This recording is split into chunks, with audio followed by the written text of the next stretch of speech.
Hola, buenos días chicos. Vamos a dar inicio. ¿Cómo están? No sé si Carlos y Luisa Fernanda puedan prender la cámara para poder tomar la evidencia, chicos. Dejar la evidencia de la última tutoría que corresponde al 2025-2 para la materia de economía política. Buenos días, señor. Buenos días, Carlos.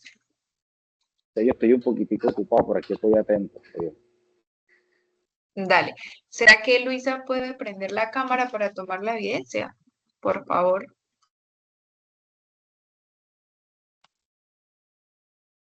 Ok, perfecto. Vamos a tomar la evidencia para la economía, perdón, para la última clase. Momento.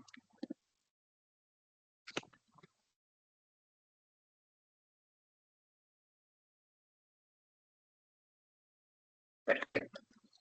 Listo. Muchas gracias, Luisa. Vale.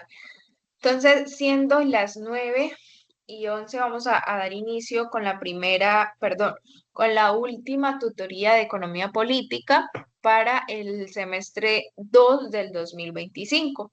Chicos, con hoy cerramos totalmente ya todo lo que tiene que ver de perdón, de contenido programático para la materia de economía política. El día de hoy vamos a finalizar con lo que tiene que ver con la plusvalía, el origen de lo que es la plusvalía, la tasa de ganancias y la tasa de la plusvalía. Vamos a empezar a entender qué es la plusvalía, cómo se origina esa plusvalía y vamos a ir adentrándonos en el pensamiento de lo que era la plusvalía según Carlos Marx, que es el pionero.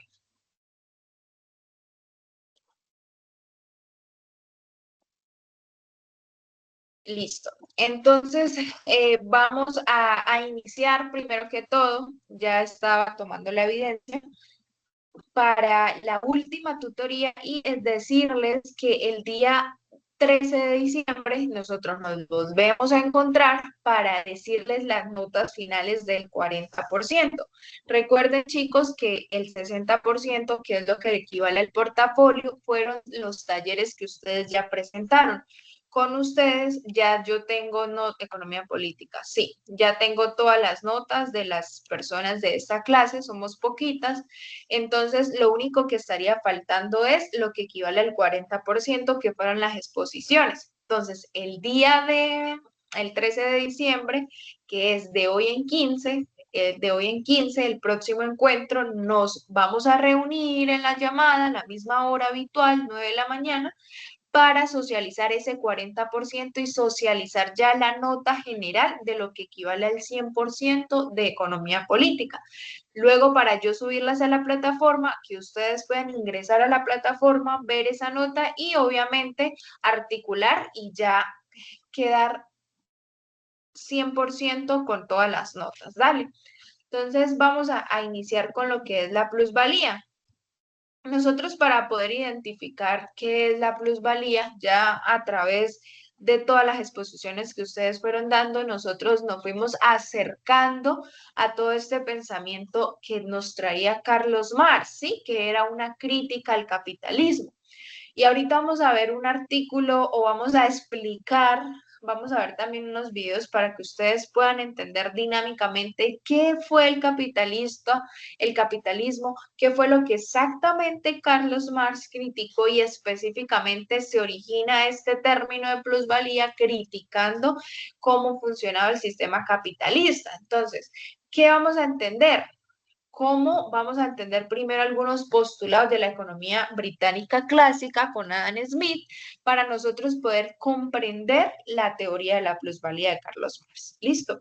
Entonces vamos a analizar algunos conceptos fundamentales como es el valor de uso o valor de cambio que nosotros ya los veníamos estudiando y evidenciando, el valor de las cosas, el precio de los salarios, el beneficio del empresario, para nosotros poder entender por qué se genera la plusvalía y cómo se da origen a ese concepto. Ahora, vamos a describir algunas críticas que hace Adam Smith. Adam Smith es uno de los padres de la economía clásica del capitalismo, pero él también hace unas críticas al capitalismo, al funcionamiento de ese sistema. hace unas críticas, hace unos aportes y eso es lo que vamos a ir desarrollando, estudiando para que ustedes puedan entender qué es la plusvalía o cómo se origina la plusvalía.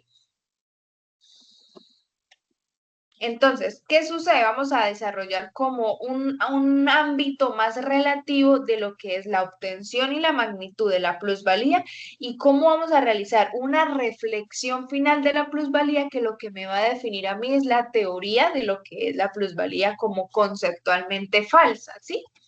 Entonces vamos a iniciar primero con lo que es el valor de las cosas. Como les dije, vamos a generar un concepto teórico, un concepto fundamental que hay que estudiar para entender los aportes de la economía clásica, como lo es Adam Smith, saber cómo hace las críticas y por qué surge el concepto de la plusvalía. Entonces, para nosotros poder entender la teoría de la plusvalía es necesario conocer los principales criterios de lo que fue la economía británica clásica.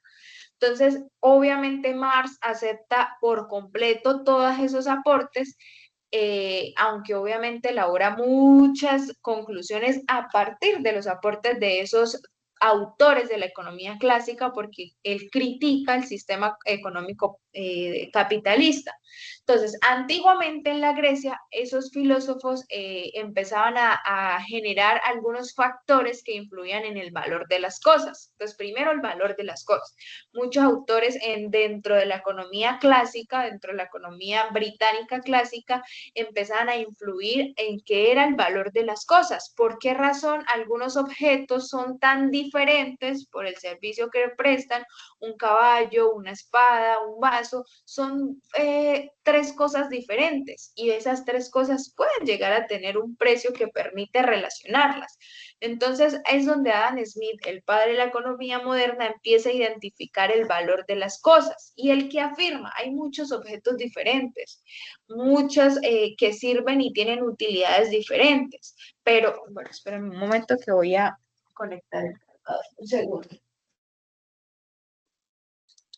Hay muchas cosas que aunque son objetos diferentes, que tienen servicios súper diferentes, pueden llegar a tener un precio relacionado, es decir, parecido. Entonces, ¿qué es lo que dice Adam Smith? Él afirma que para darle el valor a las cosas, el trabajo es la medida real del valor del cambio de toda clase de bienes. Aunque todos los bienes probablemente pueden ser totalmente diferentes, con funciones diferentes, lo que le da el valor a ese bien o servicio es el trabajo, que es la medida real del valor de cambio de toda clase de bienes. Entonces, por su parte, también David Ricardo hace un aporte en su libro de Principios de Economía Política y Tributación. Y él coincide con Adam Smith al definir las cosas o el valor de las cosas como el valor de un artículo, o sea, la cantidad de cualquier otro artículo por la que pueda cambiarse, valor de cambio, pero que depende también de la cantidad relativa de trabajo que se necesita para la producción de ese bien o servicio. Entonces, primero tenemos un valor de las cosas, que Adam Smith me dice, ok, tenemos muchos bienes y servicios que son totalmente diferentes, pero que pueden parecerse en cuanto al precio relativo, depende del trabajo que se necesita para producir cada bien. Pero luego aparece David Ricardo y me dice, ok, sí, el valor de un bien o servicio se puede dar por la cantidad relativa de trabajo que se necesite para producir ese bien, pero también la cantidad de cualquier otro bien por la que yo puedo cambiar mi artículo. Entonces tenemos dos definiciones de dos autores británicos que me dan una definición y un concepto de lo que es el valor de uso o el valor de las cosas o de los bienes, valor de los bienes. Entonces entra Marx con su característica así súper minuciosa de darle una definición y denomina que el valor de uso es la utilidad que se le dan a las cosas o la utilidad que prestan los bienes y servicios. Entonces, en cuanto a valores de uso, las mercancías son ante todo esas diferentes en cuanto a la cualidad. Entonces, hay que saber diferenciar como valores de cambio que solo pueden, obviamente, diferir por su cantidad y no, obviamente no contienen por consiguiente un solo átomo de valor de uso. Es decir, tengo un valor de un objeto, lo voy a cambiar. por valor de cambio, voy a intercambiarlo con otra persona y ya es una mercancía. Cuando yo intercambio un bien o servicio con otra persona, ya se vuelve una mercancía, lo voy a intercambiar, genera un valor de cambio. ¿Por qué? Porque estoy mirando netamente la cantidad con la que voy a cambiar ese bien o servicio. No tiene ni una sola característica para tener un valor de uso. ¿Cuándo es un valor de uso? Pues eso lo va a determinar la magnitud del valor de un objeto, que no es más que la cantidad del trabajo socialmente necesario, o sea, el tiempo de trabajo socialmente que se necesita para la producción del bien y servicio.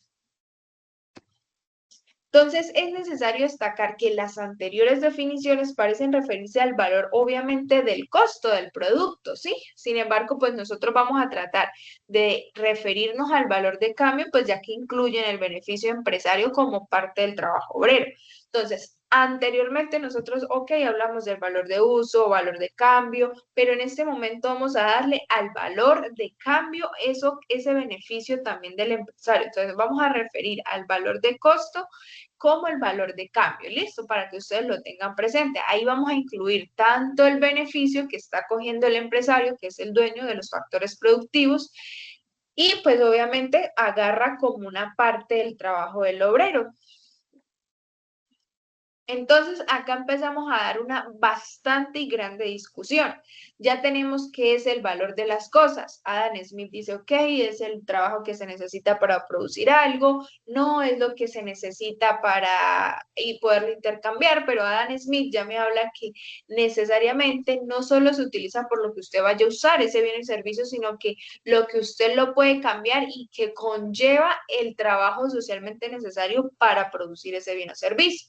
Entonces empezamos a ver el precio de los salarios. Según Adam Smith y David Ricardo, los salarios tienden a situarse al nivel mínimo para que le permita a la familia obrera criar a aquellos hijos que tienen en su momento. O sea, lo mínimo necesario para que usted pueda subsistir como familia obrera, no más. Si usted subsiste o usted subsana las necesidades de comida, no lujos ni cosas que usted quiera tener, solamente comida, usted con eso puede vivir y es lo que el empresario le va a dar como precio por o el salario por lo que usted está produciendo.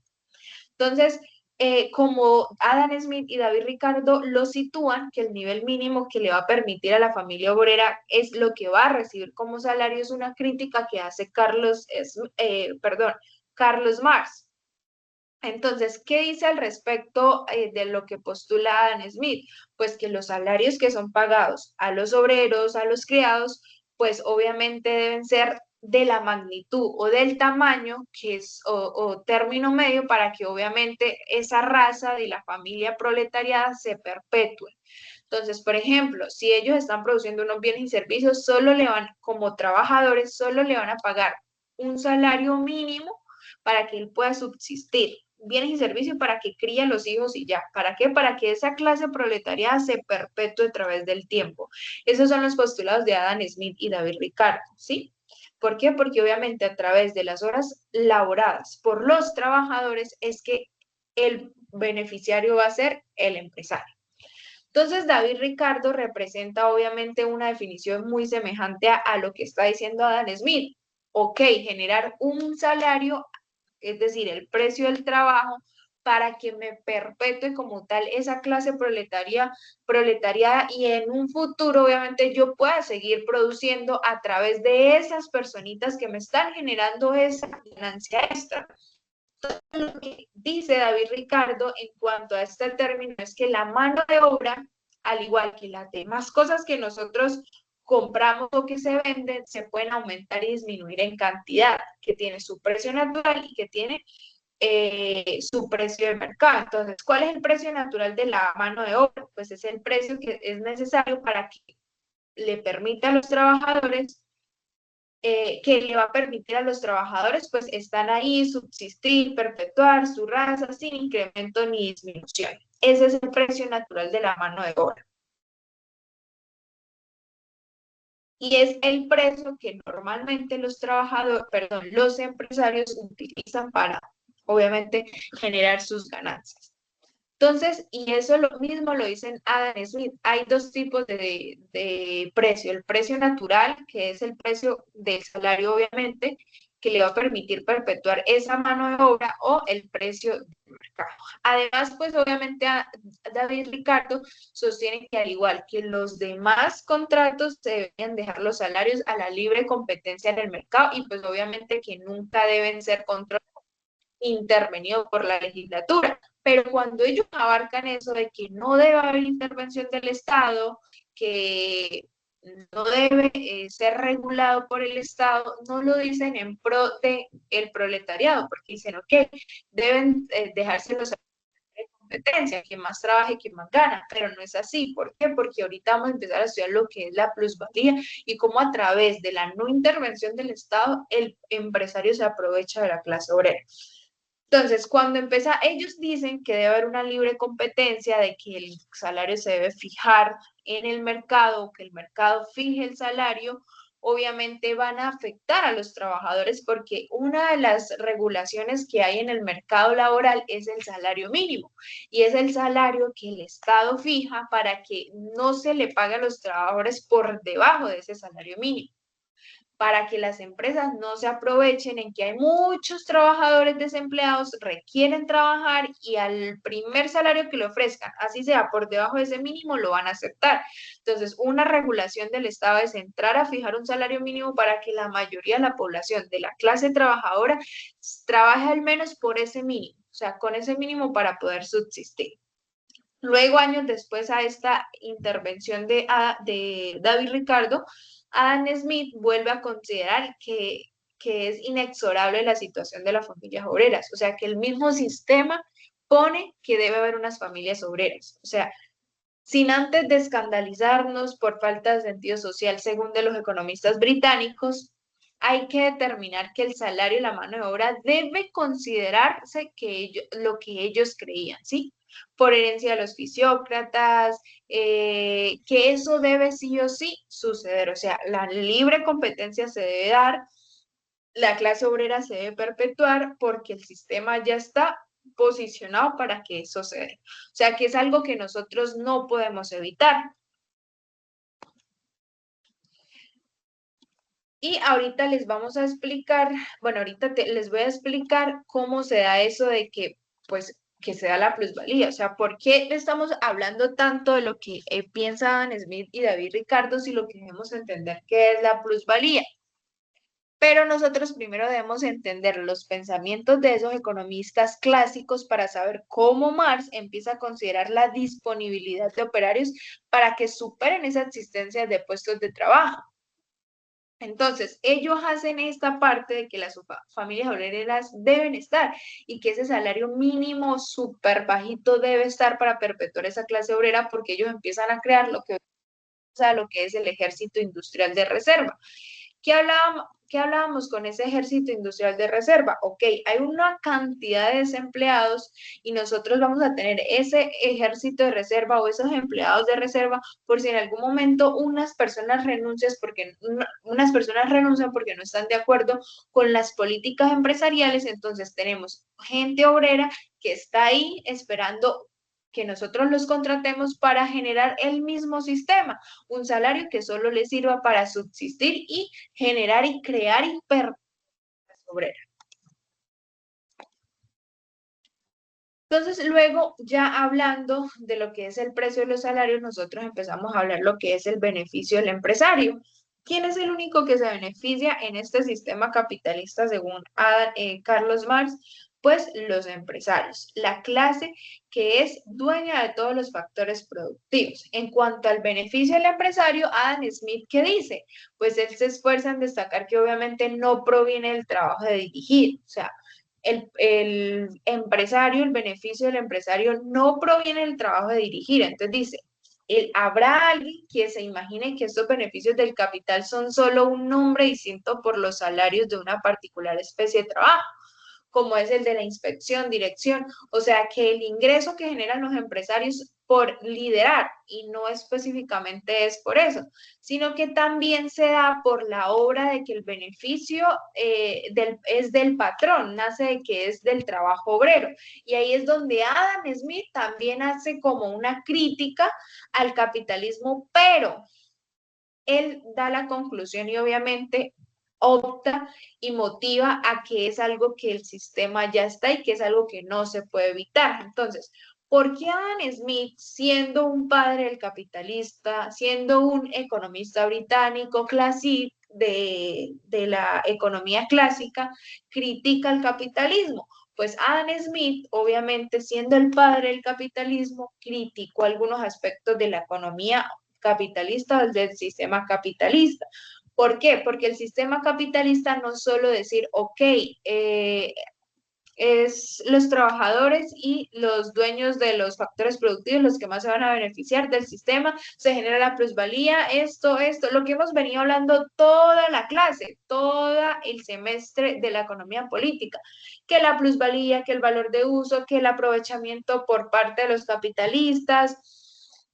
Eh, que en la explotación a la clase obrera no solo es el capitalismo eso, el capitalismo también habla de libre mercado y es lo que específicamente Adam Smith critica algunos aspectos. ¿Por qué? Porque él cree que los mercados deben tener límites y que el exceso de admiración por la riqueza puede corromper los valores morales. Y él lo tenía muy presente. Sus críticas se centraron más que todo en la preocupación de la desigualdad, la corrupción moral y la necesidad de que el gobierno intervenga para evitar esos abusos. Él sí estaba de acuerdo con el libre mercado, pero le preocupaba esa desigualdad, esa corrupción moral que se generaba a través de admiración por la riqueza. Entonces hay unas principales, obviamente, críticas, a pesar de que él es un defensor del libre mercado, de la libre competencia, donde habla de la mano invisible, él critica primero la corrupción moral, la inequidad o sea, que se presenta dentro del sistema capitalista, el mercantilismo, la necesidad de la regulación y la crítica a la búsqueda de los beneficios por sí solo. Entonces, él siendo un padre de la economía criticó eso, aunque en la parte del trabajador, cuando empezamos a hablar de la plusvalía, ¿qué es la plusvalía? ¿Cuál es el origen de la plusvalía?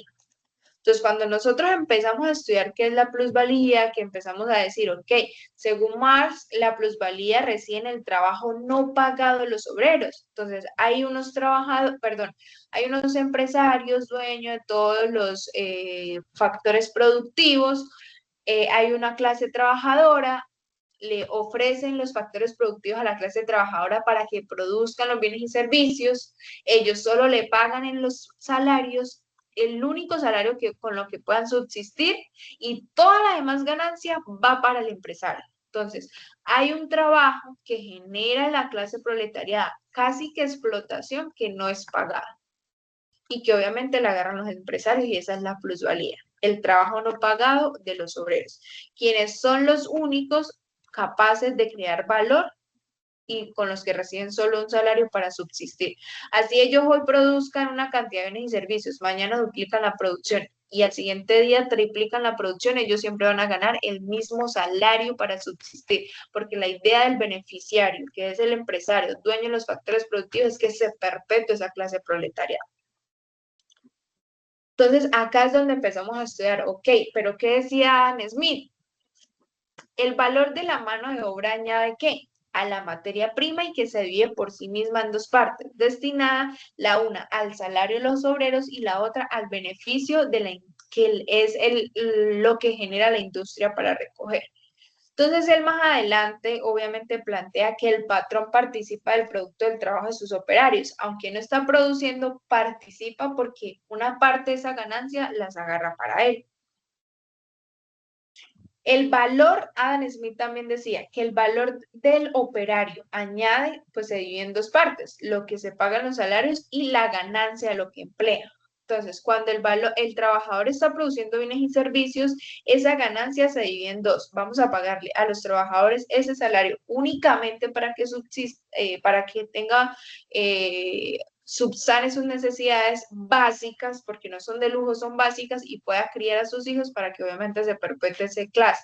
Y la otra van a las ganancias, pues, de los empresarios. Entonces, es evidente que el valor de un artículo se integra en primer lugar por las horas de trabajo, ¿sí? Porque obviamente si ese trabajador no trabajara todas las horas que el sistema capitalista le agrega, obviamente no se produciera la misma cantidad de bienes y servicios. Entonces, es evidente que el valor de un objeto va por esas horas de trabajo, con la obtención de materia prima y el valor, obviamente, de la amortización de las máquinas, de lo que se ha utilizado de las máquinas o que se emplean para la producción de los bienes y servicios.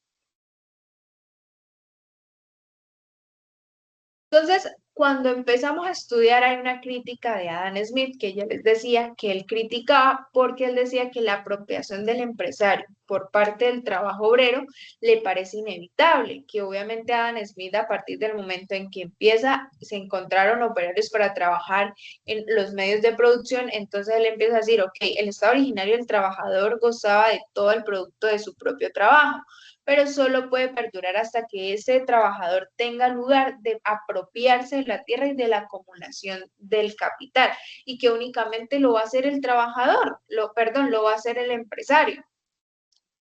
Entonces, lamentablemente, él considera y está en una penosa situación de decir que es algo inevitable, que aunque lo critica, es algo inevitable porque según las leyes de la economía, así se condena a que los patrones aluden a favor de las reglas del mercado. Entonces, que así funciona el mercado, así está la estructura socioeconómica y que así debe ser.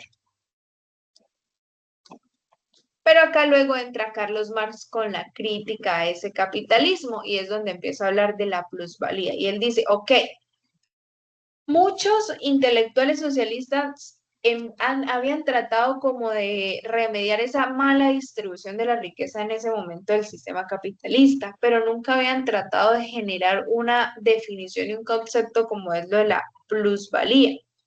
Entonces, Marx no solo se conforma con denunciar que el beneficio del empresario proviene del trabajo obrero, sino que también él se propone en demostrarle que eso es inevitable mientras subsista el trabajo asalariado y afirma que además que todo el capital se integra es por la acumulación del trabajo obrero impago. Para ello, pues se elabora la teoría de la plusvalía, lo que procura con rigor y científico en lo que se dedica obsesivamente a cientos de páginas. Hay una parte donde exactamente ahí en el capital habla de la plusvalía. ¿Qué dicen los economistas clásicos británicos? Para poder crear, ok, el empresario, el dueño de la empresa, el dueño de los factores productivos, está generando más ingresos que el trabajo porque está invirtiendo, está tomando un riesgo, es el único que está dirigiendo, tiene más preocupación, listo, efectivamente por eso agarra más y porque es el dueño de los factores productivos. Pero es que cuando empezamos a estudiar, el único que, pues probablemente, y lo dice Carlos Marx, que pueda triplicar o que pueda aumentar la producción es el trabajo. La acumulación de capital siempre va a ser el trabajo del obrero que no se le está pagando. Entonces ahí es donde entra a criticar Carlos Marx este sistema capitalista. Ahora, ¿cómo nosotros obtenemos la plusvalía, la magnitud de la plusvalía? Una cosa es que obviamente cuánto cuesta mantener viva la fuerza de trabajo, el valor de cambio, y obviamente otra es lo que esa fuerza de trabajo pueda producir. Entonces, acá empezamos a generar una construcción de lo que es la plusvalía, a construir la plusvalía y empezamos a decir, ok, hay unas carencias de medios de producción, porque si hay una carencia de medios de producción, por eso los trabajadores venden su mano de obra a los dueños de factores productivos. Y Marx hace notar algo muy evidente, que es, si el obrero fuese el propietario de los medios de producción, recuperaría en bienes la totalidad del trabajo realizado. Infortunadamente, el trabajo manual carece de una propiedad industrial y agraria. Y obviamente no tiene más remedio que vender su fuerza de trabajo. Entonces hay una carencia de producción que hace que estos trabajadores vendan su fuerza de trabajo y sean explotados, generen una plusvalía y esa plusvalía o ese excedente adicional solo la estén disfrutando los empresarios. Haya una redistribución mala e inequitativa.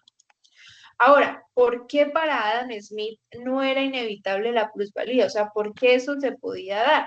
Pues la plusvalía no era inevitable porque su análisis económico, según Adam Smith, se centraba en el libre mercado.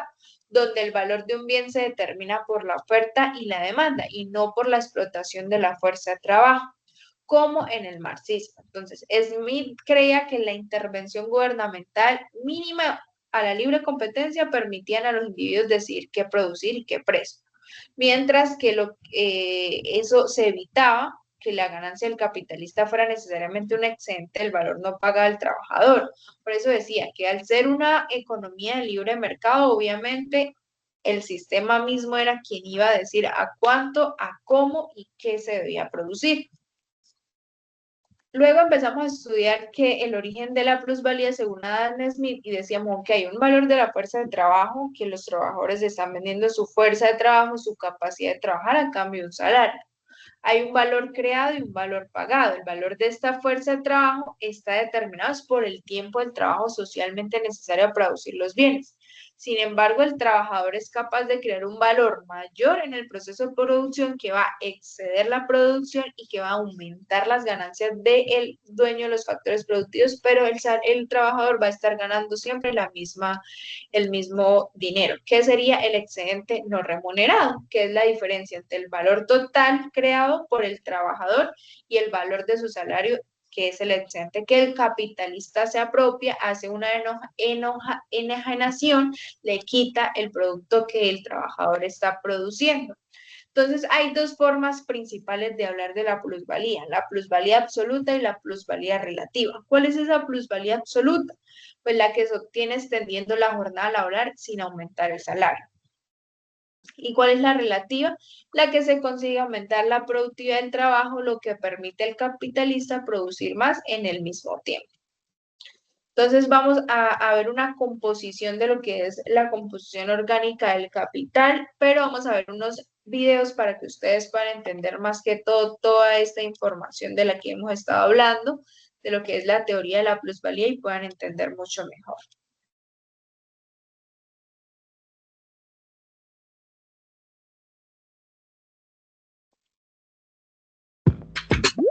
¿Están escuchando?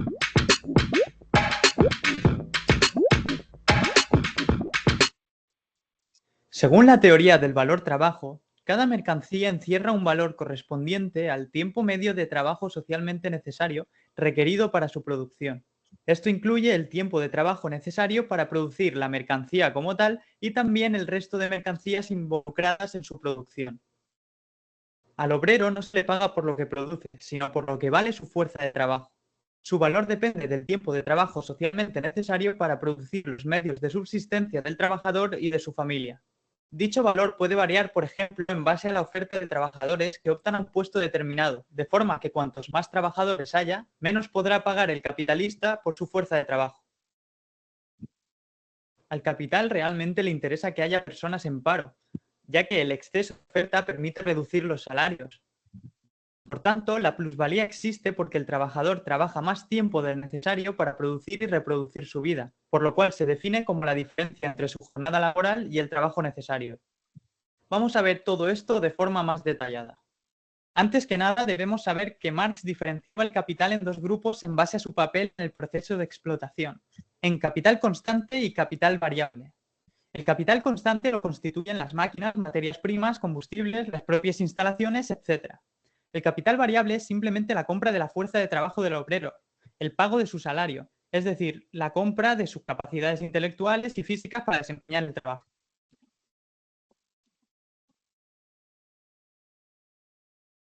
Marx explica que únicamente el capital variable es aquel capaz de generar nuevo valor. El capital constante no genera nuevo valor, sino que simplemente lo transfiere. Para entender esto, imaginemos que el capitalista invierte $10 en 20 gramos de cuero y $30 en 30 gramos de goma para fabricar unos zapatos.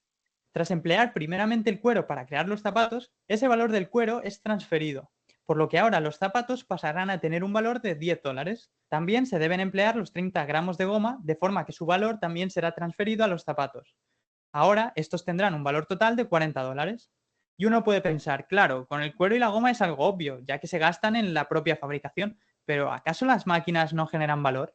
No, las máquinas también se gastan y acaban quedando obsoletas o terminan rompiéndose. Siguen la misma dinámica. Imaginemos que una máquina tiene 4 ciclos de funcionamiento. En cada ciclo tiene la capacidad de generar una determinada mercancía, en este caso un par de zapatos. Suponiendo que el capitalista ha invertido $400 en la máquina, esta acabará transfiriendo $100 de valor a cada zapato por ciclo.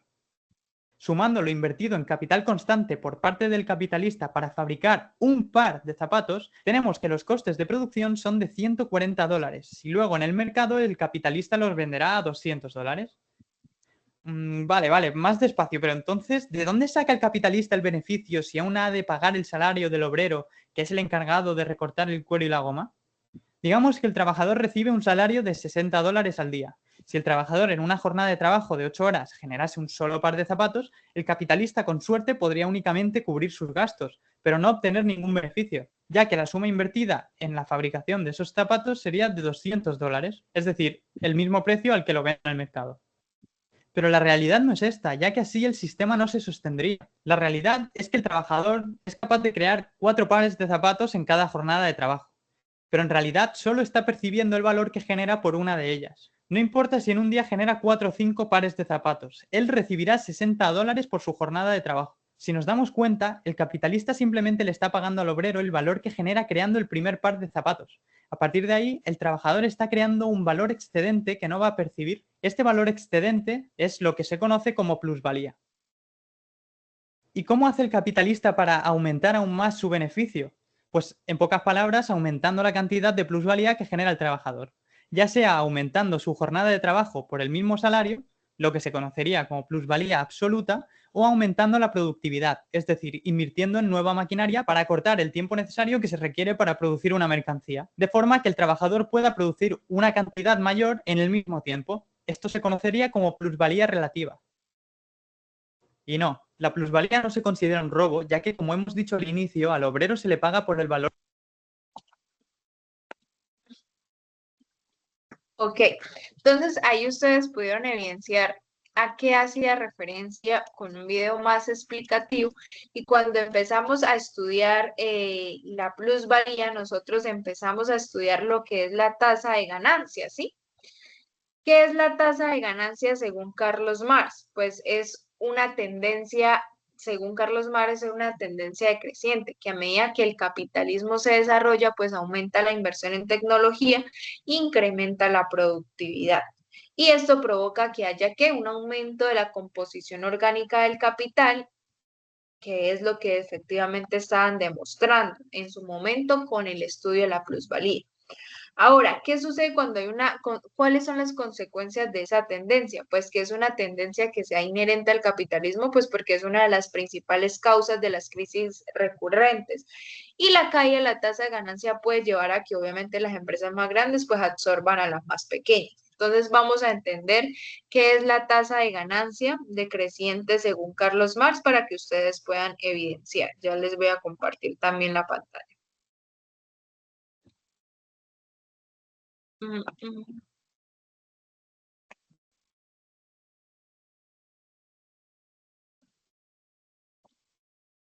Ya están viendo el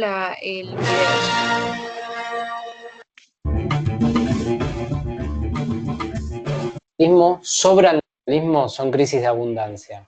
¿Por qué cuando hay crisis bajo el capitalismo sobran las mercancías, sobra la leche, se tira mientras millones se mueren de hambre? Digo bajo el capitalismo porque en los regímenes anteriores las crisis tomaban otra forma. Eran crisis de escasez. Había una crisis cuando había una mala cosecha, había crisis cuando había una plaga, y no como ocurre ahora que se producen demasiadas mercancías. Si hay un exceso de producción, ¿por qué hay crisis? Y analistas temen que en las próximas conversaciones de la Organización de Países Exportadores de Petróleo no se logre controlar la sobreproducción. Los porcinocultores señalan que tienen sobreproducción, pero que encuentran problemas para vender este producto, por lo que piden a las autoridades ordenar mejor la distribución de alimentos durante la cuarentena. Para intentar responder a alguna de estas preguntas, nos vamos a meter en uno de los conceptos más importantes de toda la teoría marxista, el que le da un sustento científico a la idea de que el capitalismo es un régimen social finito, que tiene un fin, contra los que muchos no quieren hacer creer. Es a lo que Hegel se refirió cuando dijo todo lo que existe merece perecer, o que Box Day lo dijo de una forma mucho más amable cuando dijo que todo concluye al fin y nada puede escapar.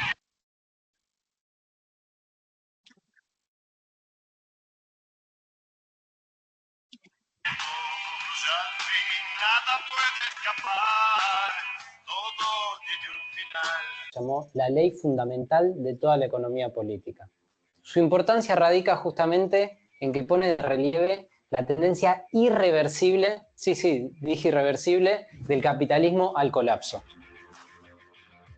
También decía que el enigma de esta ley era muy fácil de resolver para los que hayan resuelto el enigma del valor y del plusvalor, justamente los temas que nosotros vimos en las clases anteriores.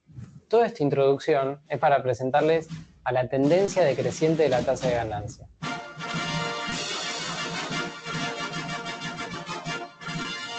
Creemos que en las clases anteriores pusimos de relieve todos los elementos para poder entender esta ley cuya importancia ya quedó remarcada. La clase pasada vimos cómo era muy marcada la tendencia al aumento de la composición orgánica del capital, es decir, al aumento relativo de la inversión en maquinaria, en herramientas y en insumos respecto del aumento en la inversión en fuerza de trabajo. Sabemos también de clases pasadas que lo único que crea valor es el trabajo vivo. La contradicción está a la vista. Mientras el capital desarrolla las fuerzas productivas como nunca antes, ese desarrollo choca directamente con las relaciones sociales de producción. Esas relaciones sociales implican la existencia del obrero y el valor que él pueda generar para que luego el capitalista se apropie de su parte. Esto quiere decir que cuando el capital variable, el capital invertido en fuerza de trabajo, el capital invertido en salario, disminuye como parte del capital total, disminuye también la parte a la cual se le puede extraer plusvalía. Por ende, disminuye la tasa de ganancia. Supongamos que en un determinado momento el capital variable, o sea, el capital invertido en fuerza de trabajo, implica el 10% del capital total. Supongamos también que en ese momento, por cada 2 horas que el trabajador produce para pagarse su propio salario, está produciendo 6 horas para engrosar el bolsillo del capitalista. Entonces tenemos que por cada unidad invertida de capital variable, los obreros producen 3 unidades más de plusvalía. Por lo tanto, tenemos que de ese 10% de inversión en capital variable, en fuerza de trabajo, la plusvalía se va a triplicar, va a ser el 30%. Entonces tenemos que si la plusvalía es el 30% del capital total, entonces la tasa de ganancia también va a ser del 30%. En cambio, si el capital variable fuese el 5% en lugar del 10%, la tasa de ganancia, es decir, la plusvalía sobre el capital total, sería apenas del 15%. La tendencia como tal es irreversible porque está asociada al éxito y no al fracaso del capitalismo, al agotamiento de su ciclo histórico, a haber desarrollado las fuerzas productivas a un punto tal que justamente choca con las relaciones sociales de producción y por lo tanto entra en un periodo de decadencia. Podemos afirmar entonces que la tasa de ganancia tiende a caer porque al capital le va bien y no porque le va mal. En la medida en que el capitalismo se desarrolla, aumenta enormemente la potencia del trabajo humano, hace que el trabajo sea más eficiente y por ende tiende a reducir la porción de trabajo vivo sobre el capital total. Ojo, no estamos diciendo que la inversión en capital variable, que la inversión en salarios se reduzca nominal o absolutamente. Lo que estamos diciendo es que se reduce relativamente respecto a la inversión en maquinarias, en insumos, es decir, el capital constante. Por ejemplo, si los salarios aumentasen porque aumenta la masa de la población de 100 a 150, vamos a estar teniendo un aumento del 50%. En el mismo periodo, la máquina va a estar aumentando de 100 a 1000, es decir, se va a estar multiplicando por 10. Eso es a lo que nos referimos cuando decimos que la porción de capital variable decrece respecto del capital total. Podemos extraer entonces 2 primeras conclusiones. Que la tasa de ganancia va a depender inversamente de la composición orgánica del capital, es decir, que a mayor inversión en maquinaria y en capital constante respecto del capital variable o los salarios, menor va a ser la tasa de ganancia. Y al mismo tiempo, que a mayor tasa de explotación, que a mayor tasa de plusvalía, mayor va a ser la tasa de ganancia. Es decir, que si bajan los salarios, si aumenta la intensidad de trabajo o aumenta la productividad del trabajo de forma tal que el trabajador se paga en menos horas su propio salario, va a estar aumentando la tasa de ganancia. Entonces sabemos, como se deduce de todo lo que dijimos hasta ahora y para lo que no hacía falta hacer todo este curso, que a mayor explotación, mayor ganancia. Por eso los capitalistas intentan compensar la caída de la tasa de ganancia con una mayor explotación contra los trabajadores. Esta última afirmación no necesita explicarse. Vivimos en un mundo en el que todos los días vemos cómo los gobiernos intentan avanzar sobre los derechos de los trabajadores. Vemos cómo se barajan reformas previsionales, vemos cómo se barajan reformas laborales, que en ninguno de los casos es una ampliación de derechos para los trabajadores, sino que todo el tiempo son los gobiernos y las patronales intentando. Listo, chicos. Entonces, como venía hablando y abarcando el video, se da una tasa de tendencia decreciente de las ganancias. ¿Qué sucede con eso? ¿Cuál es la explicación? La plusvalía es ese trabajo que hace en horas extras el trabajador, que no se les paga y que la ganancia la agarra el empresario. Pero adicional a eso, cuando se empieza una sobreexplotación al trabajador, empieza a aumentar la producción y se da una tasa decreciente de ganancias. ¿Por qué?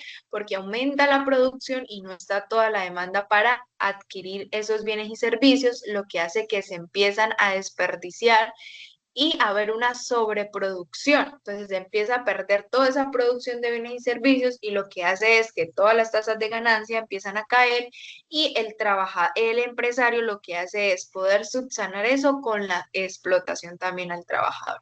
Es específicamente lo que dice el video.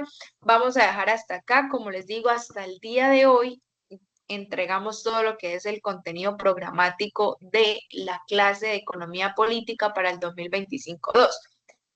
Chicos, yo ya tengo notas del 60% de ustedes, solo falta socializar y colocarles la nota en lo que equivale al 40%, que sería el próximo 13 de diciembre. Entonces, el día 13 de diciembre nos vamos a ver todos acá, el día 13 de diciembre a la misma hora, a las 9 de la mañana.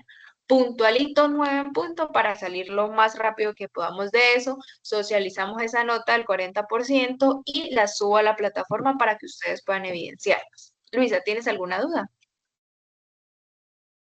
No, profe, no. Dale. Entonces, no siendo más, pues nos vemos el próximo sábado, que sería el 13 de diciembre, ¿vale? Espero que tengan un excelente día. Hasta luego. Muchas gracias, profe. Hasta luego. Chao, Sello. Hasta luego, Carlos.